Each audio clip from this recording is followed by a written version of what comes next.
So I got a request of looking into Kess, but just like I answer in the comments below, we don't have that many games of her. Total decks means how many times Kess have basically entered into a tournament. And from that you usually get something between 3 to 5 games. And from that total she has an average win rate of 22.77. To put that into some perspective, this is Blue Farm, Tymna and Kram's win rate from 482 decks. This is Tymna and Dargo. This is Venota. And Nayela's win rate of 23.71.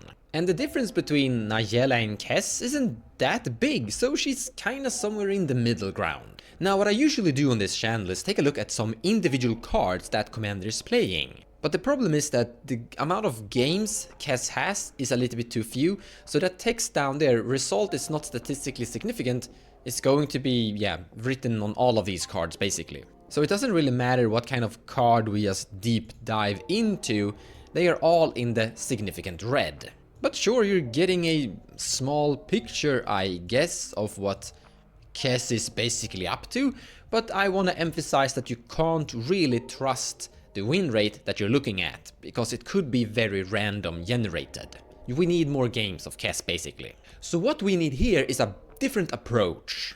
Instead of talking Kess, let's talk Grixis. And this is that different approach. So I have a total of 5,597 decks that have entered into tournaments, and from that we have 259 that are playing all of these 3 cards you're seeing up there. Beshidi Mirror, Rhystic Study and Undual Breach.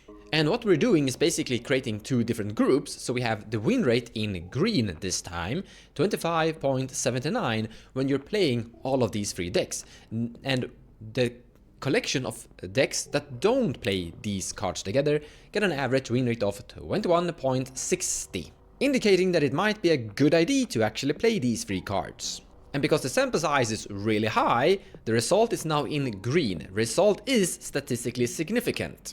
We can continue looking into other variants of different combinations like Fastest Consult combo, the Freeze Breach combo with Brain Freeze, Lines of Diamond and Undual Breach. By the way, I think this is really interesting. So here we have 3 different card combinations and we have a very high collection of cards. Play all 3, 1,831. So there's a lot of decks that are actually playing this kind of combo. But if we add the card Grinding Station to this, and we make a 4 card combination of Brain Freeze, Grinding Station, Lines of Diamond and Undual Breach, all of these 4 cards together, the win rate is actually going up. And the amount of decks are drastically shrinking. So there's a much smaller population, but with a better performance, indicating that this might be something good to do in your Kess deck. What is not maybe recommended though is playing Ad Nos together with the 3 cards Opposition Agent, Daffy Voidwalker and Orcish Bowmaster. If you look at the win rate, it's currently in red, so when you're playing these 4 cards together, you're getting a win rate that is lower than the other win rate. So win rate without cards is currently higher, so that one's in green, while the win rate with these 4 cards are in red, so here you get an indication that not doing this. Instead, let's combine Ad Nos with another 4 different cards. Fazas, Dockside, Consult, Tainted Pact and Ad Nos. We have 1,349 decks that have entered into tournaments with all 5 of these cards together. So that's a very high sample size, and they are getting an average win rate of 24.66, which is really good, indicating that more or less this is what you're supposed to kinda do, I guess.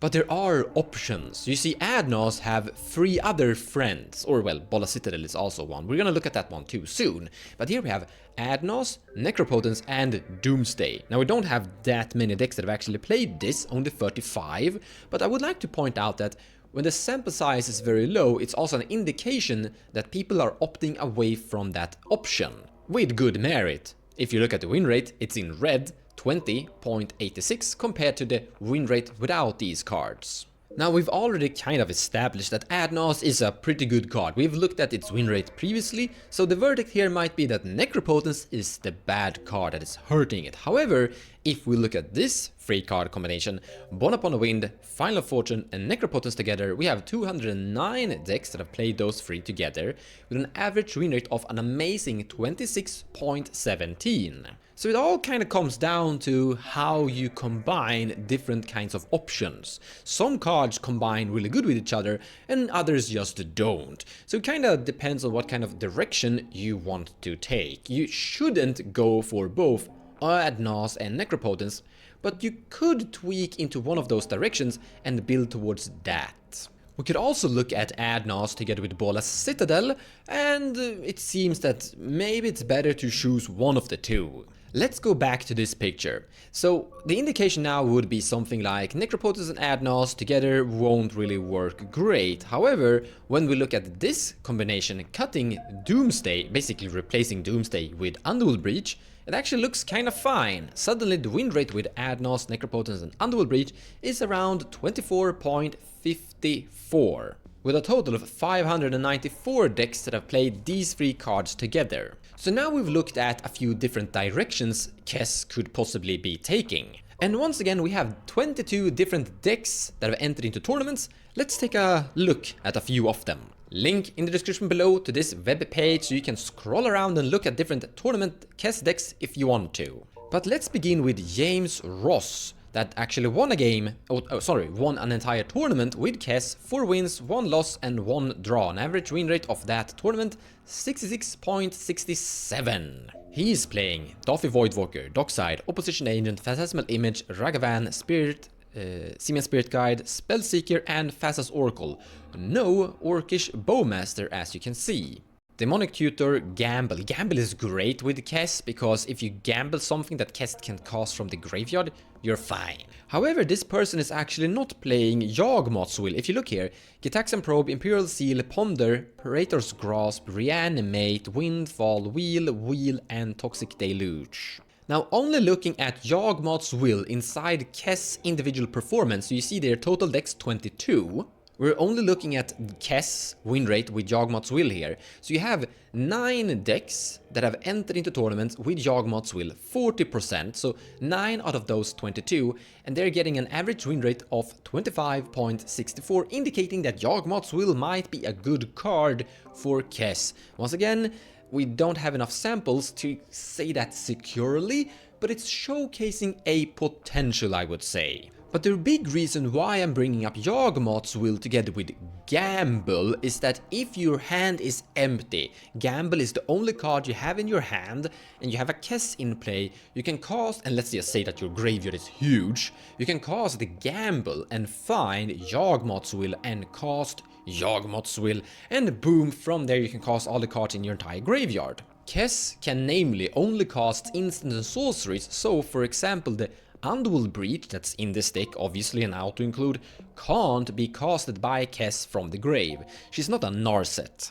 Now speaking of Gamble, among the instants, let's see if we have an Entomb. It doesn't look like that. Ad Nos, Anouther, Brain Freeze, Brainstorm, Cabal Ritual, Chain of Vapor, Psychrift, Intuition. Intuition with Kess is amazing. In my opinion, an auto include must have. Force of Will, Force Navigation, Fluster, Dispel, Demonic Consultation, Dark Rit, Lightning Bolt, Lindul's Vault, Mana Drain, March, Miscast, Muddle the Mixture. I don't think... I'm gonna get back to Muddle the Mixture soon. Mystical Tutor, Fought, Scour, Tainted Pact, Swan Song, Spell Pierce, Red Elemental Blast, Pyroblast, Pact, Vamp, and Wings of Rebuke. So, no Entomb. But look at this. Entomb is doing great. Or, well, we have only 4 decks that have entered into tournaments with Entomb, so, I mean, don't trust the win rate for a second up there, but I think that Entomb is amazing together with Kess, because once again, you can cast the spells from your grave with Kess. So you can, in your last opponent's end step, cast Entomb, put Yawgmoth's Will into the bin, and then cast Yawgmoth's Will from the graveyard, or whatever cool card you want to tutor for. Toxic, Wheel of Fortune, Windfall. My point is that Entomb is more or less a demonic tutor for Kess. Now I did mention that I was going to come back at Muddle the Mixture. Now this is actually surprising me, so you have a 50-50 split among the 22 decks that are playing Muddle. So yeah, 11 decks are basically playing it, and they're getting an average win rate of 27.45, which is really good. However, I'm actually skeptic about that win rate, and I don't, like I said, Like I've said in this entire video, don't really trust the total win rate up there, but this time I really want to emphasize that I personally don't trust it. I've looked at Muddle the Mixture in a bigger sample size in Grixis colors, including black basically, and the thing that I've kind of personally realized about Muddle is that it's a good card when you don't have the access to black. If you look at Temur or Sans Black in general, you're noticing that Muddle the Mixer's win rate is actually good inside those decks, especially if they also include Underworld Breach. But when you're including black, you usually don't need Muddle the Mixture. Normally you're using this to tutor for Phasa's Tainted Pact or Underworld Breach, but if you have black, you don't need that many tutors. Regardless, let's look at a new deck. Let's look at this guy. This is the newest entry of Kess, Salt City Rock Salt from Michael. 1 win, 3 losses, 25 average win rate. This time we are playing Daffy Voidwalker, Oppo Agent and Orcish Bowmaster. We're also playing Ledger Shredder, Notion Thief and Malevolent Hermit. Is this guy playing? Yeah, he is playing Adnos. And we did notice that that was usually not a recommended choice by the statistics that we previously looked at before. Among sorceries, Damnation, Demonic Tutor, Gamble, Gitaxian Probe, Imperial Seal, Ponder, Praetor's Grasp, Windfall, Whispering Madness, Warrior's Oath, Wheel of Misfortune, Toxic and Reanimate, no Yawgmoth's Will, and no Mnemonic Betrayal. It is very identical. We here have Muddle the Mixture here as well this time, but we don't have an Entomb. We have basically more or less the same kind of instant structure like the previous deck we looked at, and yeah, this Necropotence and Underworld Breach as well. The One Ring and Wishclaw Talisman. Let's look at more deck lists. Let's look at this guy, Lars Danneberg, or how I would say it, Lars Danneberg. He has 3 losses, 2 draws from Commander Invasion 23, so he didn't really perform that good.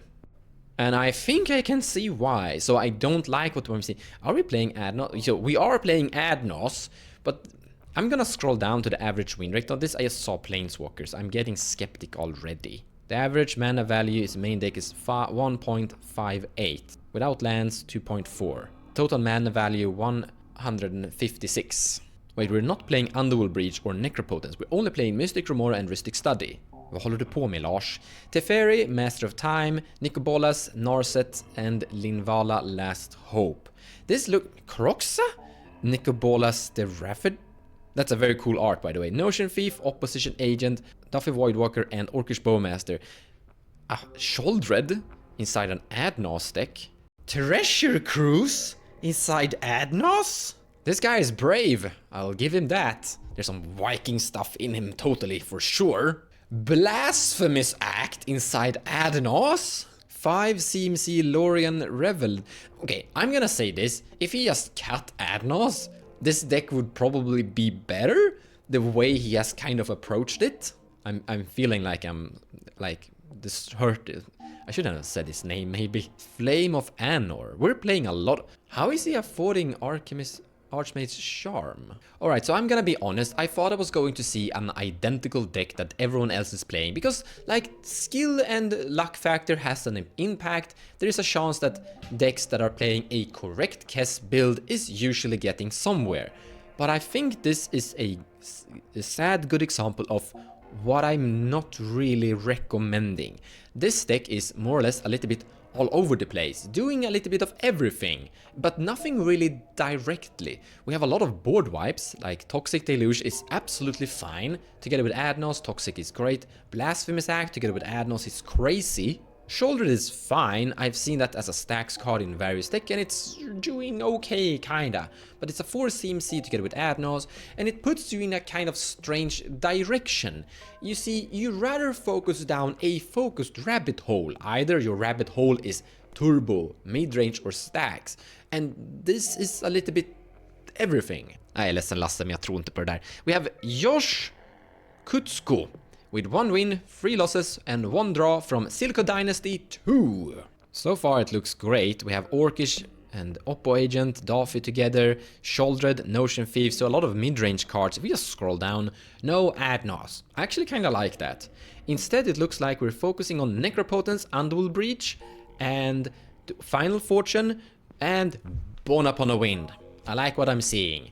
We have a Brain Freeze. Let's scroll down to Artifacts. We have Lion's a Diamond, And we don't have a grinding station. We don't have an entomb. We have Yawgmoth's Will on the other hand. And we have Gamble. We have Jeska's Will, Wheel, and Time Twister. I don't actually personally like Time Twister inside Kess, because you're removing your entire graveyard. And your graveyard more or less is something of your secondary hand when you're playing Kess. But I like what I'm seeing. I don't have a problem cutting Adnos, because like I showcased in the video, you can actually make a deck functional around the Necropotence, Undual Breach focus, and just play Born Upon the Wind and Final Fortune instead. We also play Besiege the Mirror, that can basically find Necropotence and Undual Breach. We did actually take a look at that card. By the way, we also have the One Ring, and depending on what you need with your Besiege the Mirror, you can actually go for either the combo or the grinding the One Ring value here. So I like this deck. I do recommend it. Currently, Grixis is in a great spot, and Kess, I would honestly say, is showcasing still potential. It's been dropping in popularity because a lot of different options of Grixis commanders basically, together with Blue Farm and partners being very dominant in general. And other different 5-color combinations like Sisei or Kenrith that is also very popular when it comes to like the Grixis pathway, so to say. You also have combinations with Thrasius Vile Smasher in Sans White that is playing Grixis but with green. But Kess is still a very strong functional commander that will showcase a good result in general. I hope this video gave you some insight and suggestions and ideas of how to potentially build your Kess deck, looking at some deck builds examples, but also looking at a little bit on how different cards have been performing in general for Grixis in general. Thank you so much for watching, and I hope you enjoyed the video. If you have any suggestions of different commanders you would like to see, feel free to drop a comment below and I will look into that specific commander.